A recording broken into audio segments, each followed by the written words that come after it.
제가 질문이 하나님 나라 어디 있는 겁니까? 하나님의 나라에 대한 강조하는 점은 신학자들마다 다 다르고 다 달라요? 또 관심 있는 영역에 따라서 다 다릅니다. 어떤 이는 하나님의 나라가 예수와 그분 자신이시다. 그리고 그분은 하나님의 나라이면서 동시에 하나님의 나라의 선포자다 라고 하는데 또 동의합니다. 또 어떤 분은 이 세상과 별도로 영적인 실체이다 라고 또 정의를 내리고 있는 분도 있고, 또 어떤 분은 하나님의 나라는 영광스러운 교회의 회복이다 라고도 말을 하기도 하고, 또 어떤 이는 이스라엘의 회복이며 동시에 하나님의 나라는 확장된 이스라엘이다 라고 하나님의 나라를 정의 내리시는 분도 있고, 또 예수와께서 이제 영원토록 앞으로 함께할 그 미래에 있어질 그 영원한 하나님의 나라, 그것을 또 하나님의 나라라고 정의를 내립니다. 그러나 이것이 각기 다르느냐? 아니고 이건 어느 정도 다 진리를 갖고 있어요. 그래서 사실은 이것이 하나로 모아져야 하나님의 나라의 원 그림을 그릴 수 있을 만큼, 그러나 관심이 있는 분야에 따라서 다 다른 거죠. 이 하나님의 나라에 대한 개념도 다 하나로 모아졌을 때 그렇습니다. 그게 이제 진짜 하나님의 나라군요. 그렇습니다. 천국 가는 소망, 이걸 가질 필요가 없는 겁니까? 저 사람이 죽었는데 천국에 있을지 어디 있을지 우리가 어떻게 아는가? 그거는 아무도 모를 겁니다. 그러나 알 수 있는 방법이 딱 하나 있습니다. 그거는 이 땅에서 이 사람이 하나님의 나라를 살았는가입니다. 지금 하나님의 나라를 사는 사람이 가는 곳이 하나님의 나라입니다. 하나님의 나라는 전혀 별개의 세상이 아닙니다. 하나님의 나라는 내가 지금 이 세상에서의 삶과 내가 죽은 다음의 세상이 전혀 별개의 세상이 아니라는 것이 사실은 예수와가 주신 힌트 속에서도 분명합니다.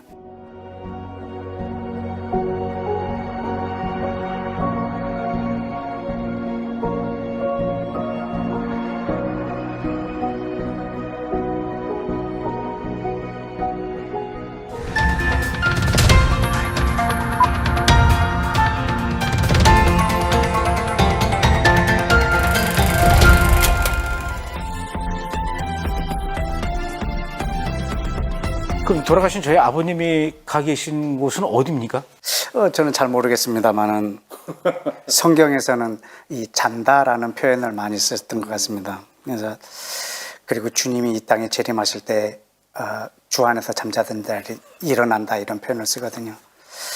저는 주님이 재림하실 때 그 자는 모든 자들이 일어나서 이 땅에 오시는 주님을 맞이하고, 그리고 나서 또 주의 또 심판과 또 천국과 지옥, 이것으로 또 우리가 또 이렇게 훗날에 그렇게 될 거라고 저는 생각을 합니다. 그래서 왜 돌아가시는 분한테 아빠 하늘나라에 가시면은 이제 먼저 가신 엄마도 만나고 또 하늘나라에서 우리가 잘 되도록 꼭 지켜줘야 돼, 이렇게 영화나 드라마 보면 그런 대사들이 많이 나오지 않습니까? 네네네. 그거는 약간 좀 그러면 안 맞는 얘기네요. 저는 그것까지는 신학적으로 의견이 분분해서 이 자리에서 그걸 다 말하기는 좀 그렇지만, 우리가 죽어서 어디 천국에 간다라고 하는 그 개념은 어떤 사람이 천국에 갈까 지옥에 갈까 그건 우리는 막 죽어봐야 한다라고 말하지만, 아직 그렇게 가본 경험이 없는 저로서는 잔다. 우리가 그려놓은 미지의 세계가 아닌가. 왜냐하면 신앙생활이라고 하는 것이 내세와 아주 직결되어 있기 때문에 사실 그 천국의 개념이 없다면 사실 종교로서의 어떤 의미가 없어서 그렇게 하지 않았을까 하는 또 생각도 듭니다. 여기가 이제 원유면 하우스예요. 네. 그 이름이 원유면 하우스라고 이렇게 지으신 특별한 이유가 있습니까? 사람들은 하우스를 우리 집이라고 생각을 하는데요. 그 하우스라고 하는 개념은 되게 중요한 개념입니다. 유대인과 이방인이 하나가 된 것을 원유맨이라고 하는데, 이 원유맨이 하나님이 거하실 처소입니다. 그래서 이 원유맨 하우스, 이것은 집입니다. 하나님은 우리가 거할 집이지만 우리는 하나님이 거하실 집입니다. 그래서 네가 내 안에 내가 네 안에 있는 그 완벽함이 이루어질 것인데, 원유맨은 그 집으로서 지어지는데, 이 집의 의미가 이제 이사야 56장에서는 우리의 성전, 우리의 모임, 이것은 만민을 위하여 기도하는 집이다라고 했기 때문에 이 원유맨 하우스라고 하는 이것은 이건 이스라엘을 위해서 기도하는 집이 아니라 온 땅에 하나님의 나라가 임하도록 기도하는 그런 공간으로 명명을 했던 것 같습니다. 여기 기도하러 많이 들어오시죠? 네, 맞습니다. 네. 다 받아들이십니까? 요즘에는 코로나 때문에 제가 우리 집에 사람들이 오는 것 자체도 좀 계획을 안 잡고 있고요. 코로나 시대에는 또 코로나 시대에 맞게끔 우리 가운데 예배가 진행되어져야 된다고 생각을 합니다. 구약 시대 때 보면 성전에서 예배를 드렸지만 성전이 파괴된 다음부터는 이들이 이제 제사를 드릴 곳이 없는데 순종이 제사보다 낫다. 이 말씀이 또 그들에게 새로운 돌파구를 줬잖아요.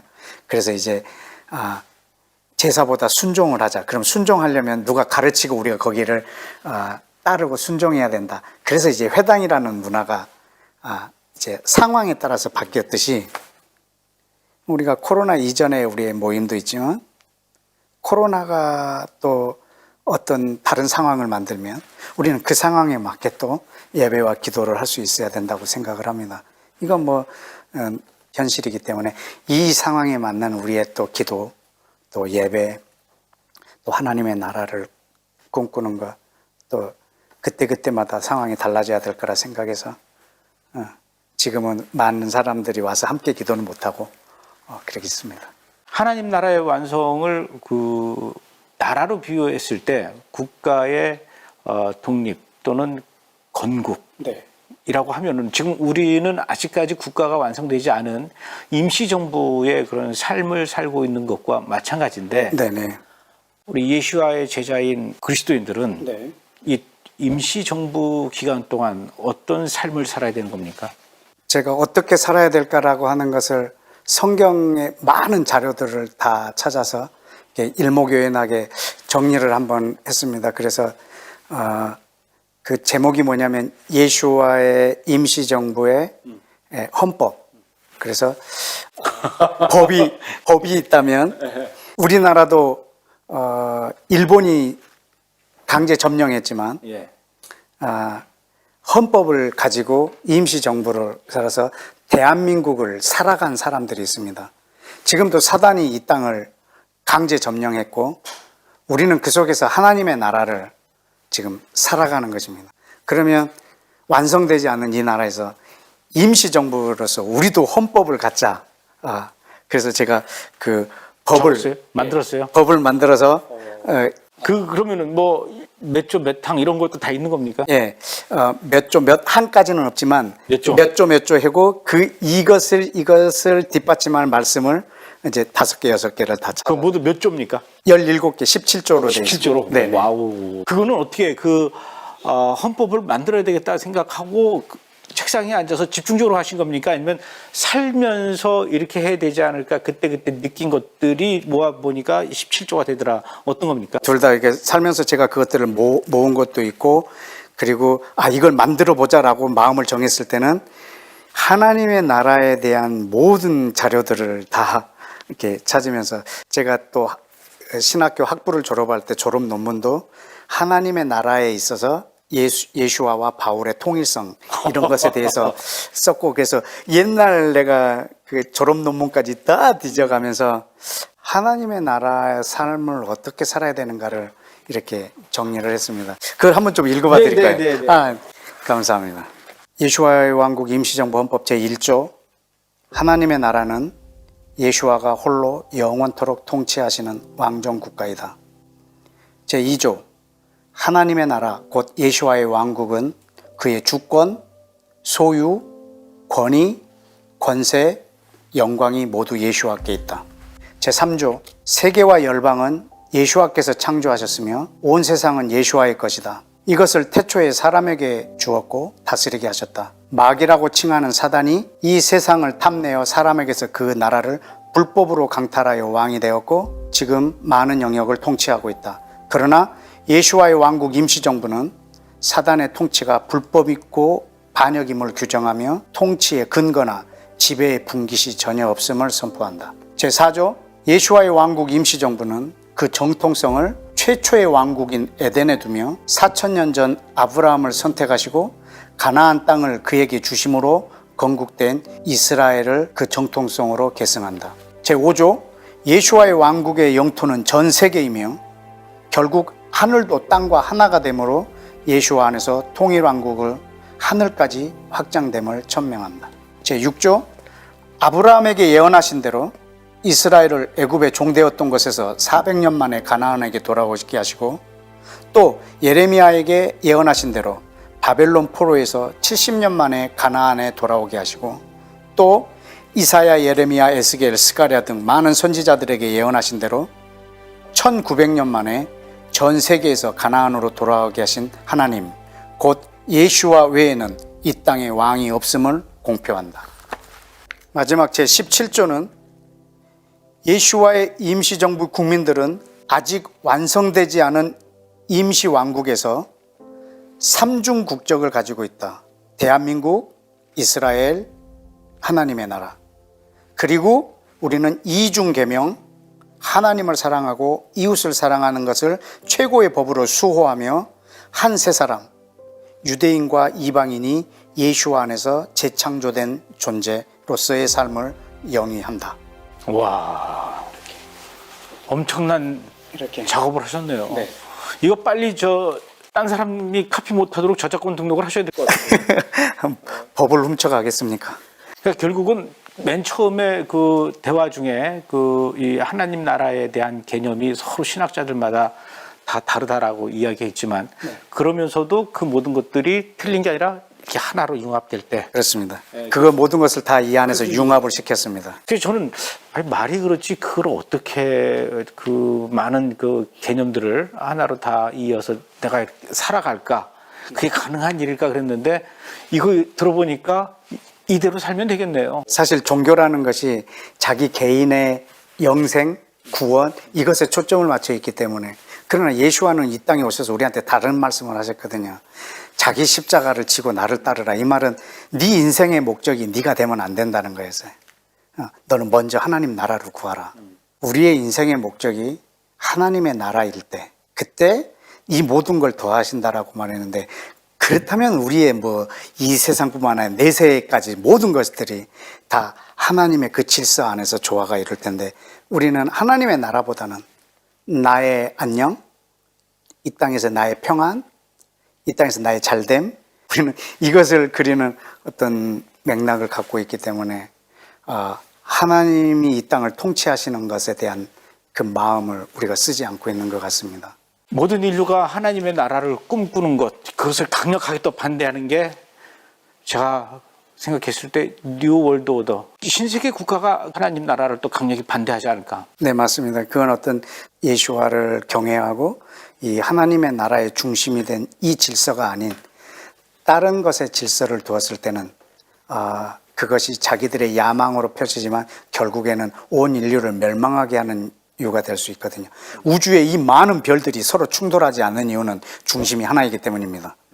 만약에 어떤 별이 이렇게 중심을 가져가 버리면 우주는 난리가 날 겁니다. 전체가 다 부딪혀서 박살날 겁니다. 그러니까 이 별들이 아름답게 운행하고 있는 것은 중심이 하나이기 때문입니다. 그 질서를 다른 데로 옮긴다면 이 땅과 전 세계는 혼란에 빠질 것입니다. 그러나 하나님의 나라가 눈에 보이지 않지만 우리 가운데 선포되어졌고 이미 임했고 우리는 완성을 기다리고 있다는 이 사실만으로도 아주 벅차고 기분 좋은 일입니다. 2020년 현재를 살아가는 우리 이경욱 선교사님께서 원리면 하우스에서 하나님한테 기도할 때 하나님 나라의 시민으로서 내가 지금 이 시대에 이렇게 살게 해 주시옵소서라고 어떻게 기도를 하시는지를 알면 우리가 좀 보고 배울 수 있을 것 같아요. 기도는 무릎으로 시작되지만 내가 살아내고 내가 죽는 걸로 끝난다고 생각합니다. 가장 중요한 것은 무엇을 기도했느냐보다 그것을 어떻게 내가 살아내느냐가 기도를 완성시킬 거였기 때문에 하나님의 나라는 최소 단위는 내 자신이라고 했습니다. 나를 통해서 확장되어 가는 나라입니다.